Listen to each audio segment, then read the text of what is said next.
এদিকে ঘূর্ণিঝড় রেমালের প্রভাবে সাগর উত্তাল থাকায় জেটি ও বহির্নোঙরে সব ধরনের জাহাজ অপারেশন বন্ধ ঘোষণা করেছে চট্টগ্রাম বন্দর।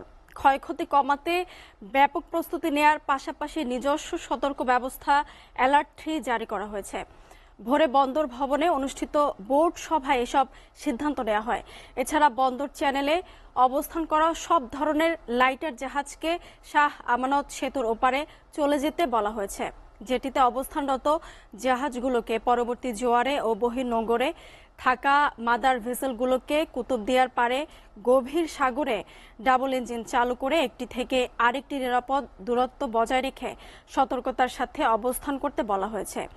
জেটিতে ক্রেন সহ সব হ্যান্ডেলিং ইকুইপমেন্ট প্যাক করার পাশাপাশি সম্ভাব্য ক্ষয়ক্ষতি মোকাবিলায় 3টি কন্ট্রোল রুম খুলেছে বন্দর কর্তৃপক্ষ। বন্দর থেকে ডেলিভারি কার্যক্রম ক্রমান্বয়ে বন্ধ করা হচ্ছে।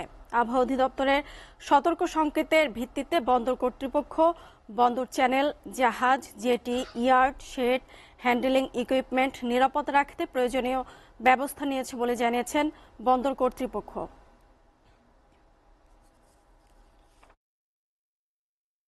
Hospital will be stand by. এটা অ্যালার্ট 4 হোক বা না হোক, অ্যালার্ট 3 থেকে আমি অনুরোধ জানাবো হসপিটাল যেন স্ট্যান্ড বাই থাকে।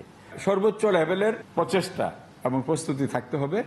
ইনশাল্লাহ আমরা আমাদের জীবন এবং সম্পদ রক্ষায় আমরা সর্বোচ্চ এফোর্টই দিব। আশা করছি যে আল্লাহ তাআলা আমাদেরকে সেভ করবেন।